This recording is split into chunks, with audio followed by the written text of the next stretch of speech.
Hello, everyone. Welcome to Elite Weather Forecasting. My name is Mr. G, your meteorologist. Hope you guys are having a great weekend out there. And our city of the day is going to be Sedona, Arizona. This is the world famous Red Rocks of Sedona. So very beautiful area, very popular with a lot of folks out there who enjoy naturalists and hiking. It's a very popular hiking area, and also popular with spiritualist type people. So if you're into spiritualism and things like that, this is a very popular area that they come and visit, because according to a lot of native traditions, as well as the red rocks out there, have healing powers, and it's a very spiritually charged area. So if you want to go out there and check out the Red Rocks out there in Red Rock, Arizona. It's a wonderful place to visit right there on I-17 between Phoenix and Flagstaff. So let's move on with the rest of our weather forecast and talk about what we're seeing across the country out there today.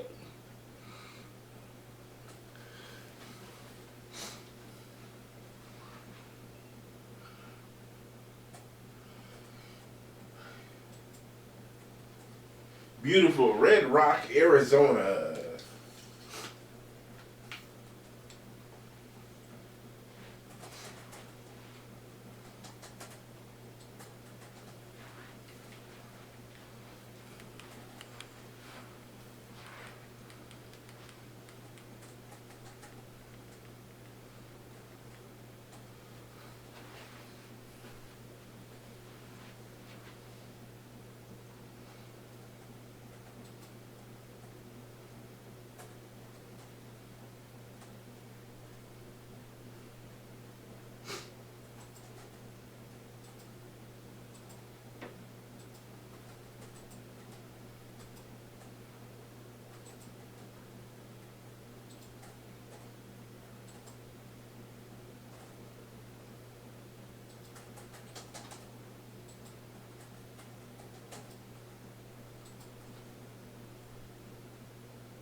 All right, ladies and gentlemen, time to move on with the rest of the weather forecast for your weekend here.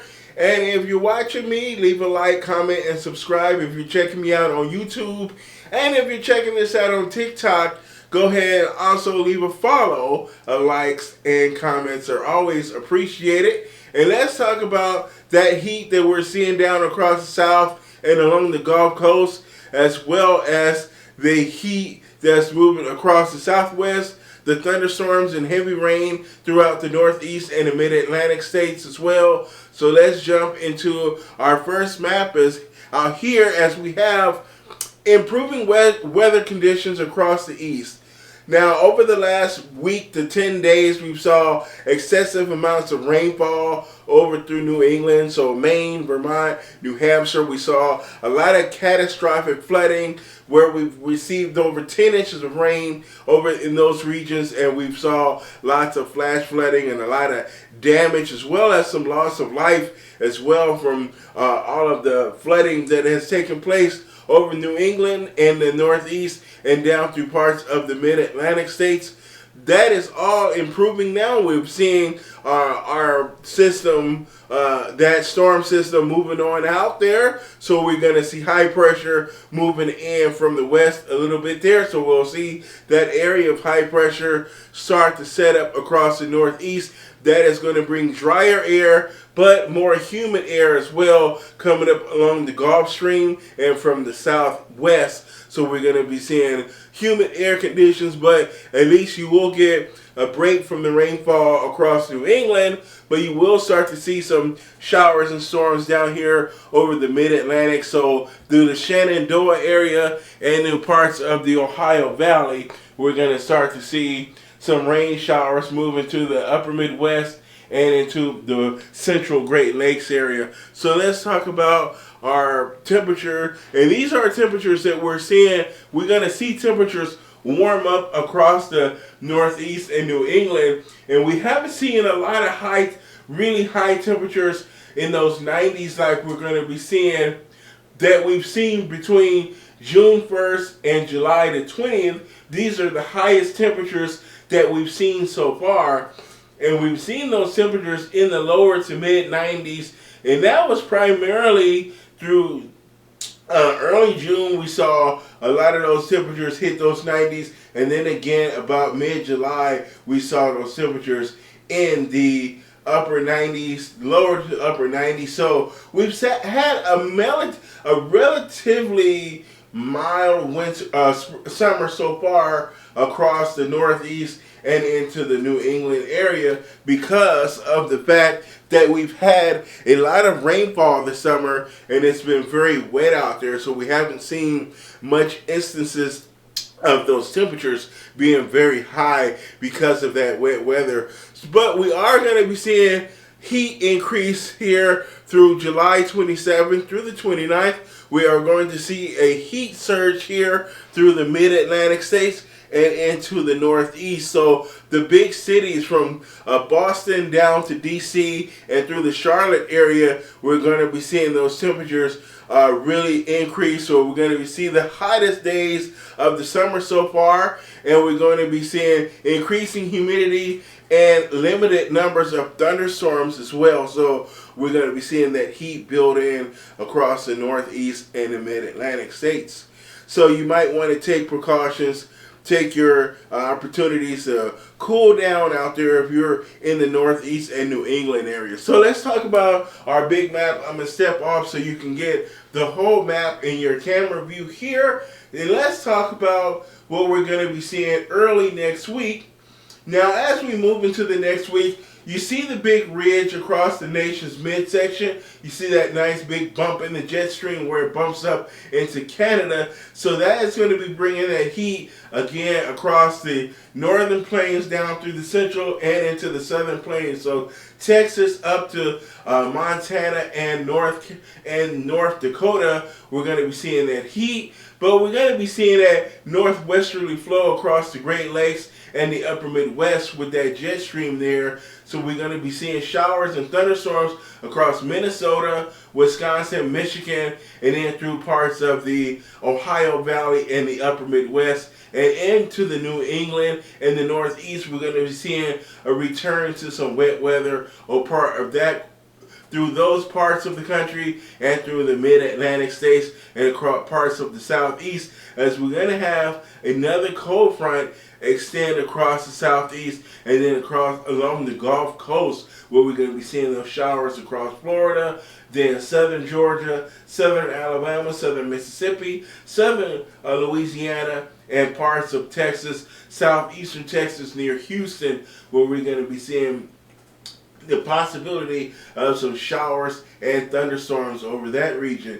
Now, as we talk about that heat that we're going to be dealing with across parts of the desert Southwest and the center of the nation, so we're going to be seeing that area of high pressure building in across the four corners. And what that is going to do is open the door for monsoon moisture coming up out of Mexico and down from the southeast, from the Gulf Coast. So that's going to allow for that moisture to enter the southwest.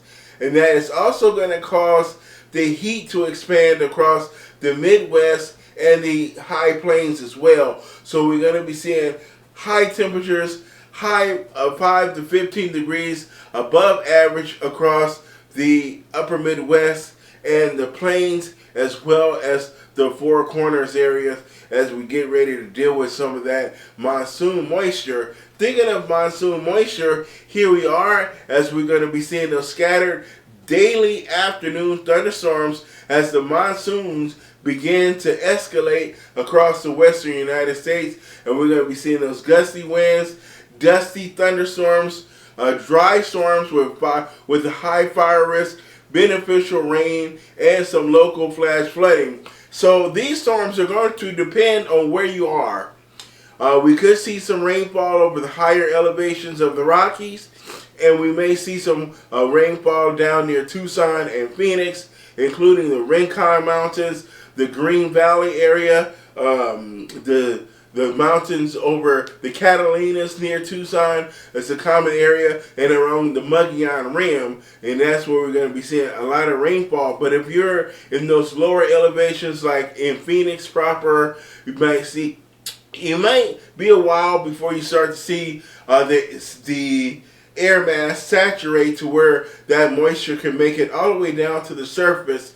So some dry, dusty thunderstorms, maybe some windstorms, haboobs might be common when the monsoons initially start. So we may see some dust storms take place through parts of southern Arizona and into New Mexico and Texas as well.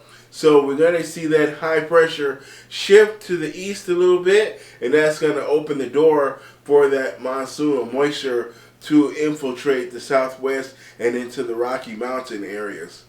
And here we are with some active severe thunderstorm watches this afternoon right now. And we're seeing severe thunderstorm watches along the Gulf Coast, Louisiana, southern Mississippi, Gulfport, and into Alabama and parts of Florida as well. So Tallahassee to near Jacksonville, we're seeing severe thunderstorm watches in place.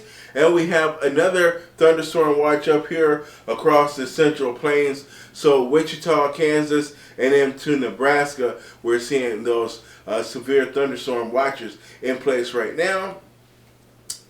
Here is our severe thunderstorm threat this afternoon, where we have a likelihood of severe thunderstorms along the Gulf Coast, where we have a cold front that's kind of stationary in place right now, and that is going to open the door for some thunderstorms this afternoon, where some locally heavy rainfall, gusty winds, some large hail, and an isolated tornado could be possible along the Gulf Coast.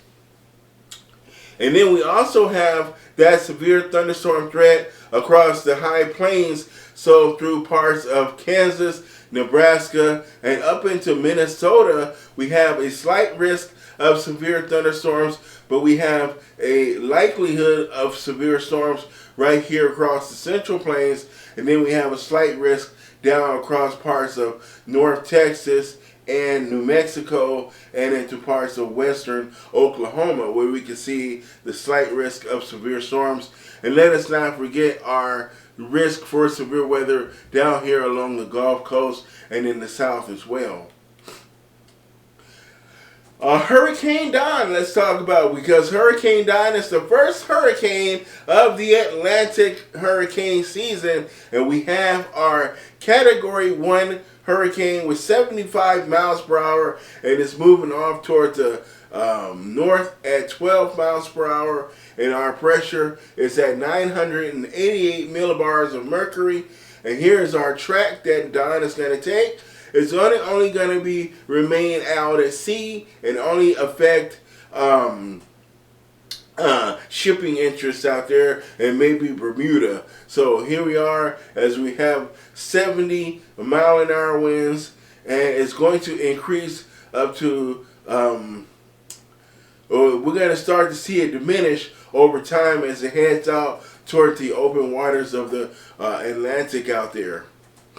And then here's our heat alerts with our heat advisories in place across the southwest and along the Gulf Coast. We have excessive heat down across the southwest, and we have heat advisories along the Gulf Coast and into Florida because of our high humidity and our high temperatures as well. And look at some of those temperatures out there across the southwest as we're seeing those temperatures of 117 in Yuma and 118 in Phoenix today, 101 in Midland, 103 in Dallas, Texas. So we're looking at that heat down here across Texas and along the Gulf Coast especially, and in the desert southwest and across the state of Florida. Look at those heat indexes. 105 in Miami, 105 in West Palm Beach, Vero Beach 105, 106 in Jacksonville, Tallahassee 106, 107 in Tampa, 103 in Tampa, in Orlando. This is what the air feels like when you combine the heat and the humidity in the air. that is your weather forecast. My name is Mr. G. Thank you for watching me today. Leave a like, comment, and subscribe.